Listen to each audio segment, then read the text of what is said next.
আসসালামু আলাইকুম। অসম্ভব, টোটালি অসম্ভব, মানে রুমে বসবাস করার সম্পূর্ণ অযোগ্য।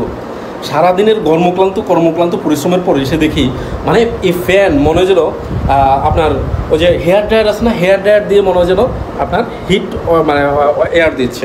ঠিক আছে, মানে বাসায় ছোট বাচ্চা 6 মাসের বাচ্চা সারা রাত মানে 12টা পর্যন্ত কান্না করতেছে, ফোন করে বলছে কান্না করতেছে, কিন্তু আসার সুযোগ নেই, সবারই আসলে কর্মব্যস্ততা। তো এখন এসে দেখি মানে বাইরে থেকেও ভিতরে প্রচণ্ড গরম, মানে এই দেয়ালগুলো আপনারা যদি দেয়ালগুলো পুরো আগুন হয়ে আছে, আগুন। ঠিক আছে, তো এখন এই আমি যখন এসছি তখন দেখলাম যে আপনার 42 ডিগ্রি সেলসিয়াস তাপমাত্রা। রাইট নাও 12টা 21 বাজে, এই 12টা 21 বাজে দেখা যাচ্ছে, 12টা 21 বাজে, এবং 42 ডিগ্রি সেলসিয়াস তাপমাত্রা ছিল। 42 degree Celsius, believe it or not. বাসায় সবাই আছে, মানে গরমে অস্থির, কেউ এখানে কেউ সেখানে।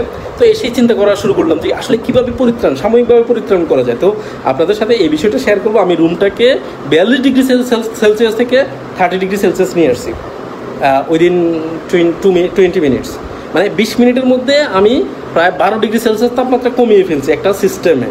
আপনাদের সাথে সেটাই শেয়ার করবো। আসলে আমরা গরিব মানুষ, এসি কেনার সামর্থ্য নাই, তো মানে এই হাতের কাছে যা পেলাম এগুলো দিয়ে একটু চিন্তা করলাম যে রুমটাকে কীভাবে ঠান্ডা করা যায়। আমি সেটা পেরেছি, ইনশাল্লাহ আপনাদের সাথে শেয়ার করবো, আপনারাও করতে পারেন চাইলে।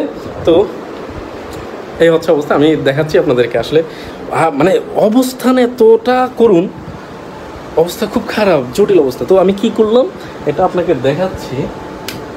এই যে মানে হচ্ছে জাস্ট একটু শেয়ার করি ব্যাপারটা।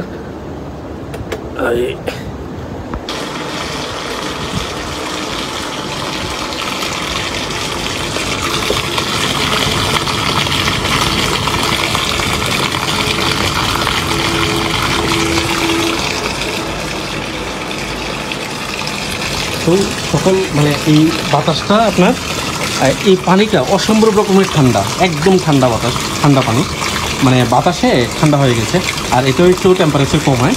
তো এই বায়ুটাকে এই ফ্যানের মাধ্যমে ভিতরে প্রবেশ করাচ্ছে। হ্যাঁ, তাহলে মানে পুরো রুম আপনার ঠান্ডা হয়ে গেল।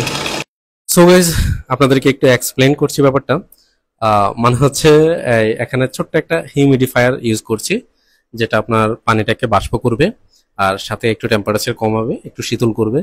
আর এই ফ্যানের মাধ্যমে বাতাসটা ভিতরে চলে যাচ্ছে, রুমের ভিতরে চলে যাচ্ছে। আসলে অনেক স্বস্তি, একদম ঠান্ডা বাতাস, ঠান্ডা পানি, প্রচন্ড ঠান্ডা।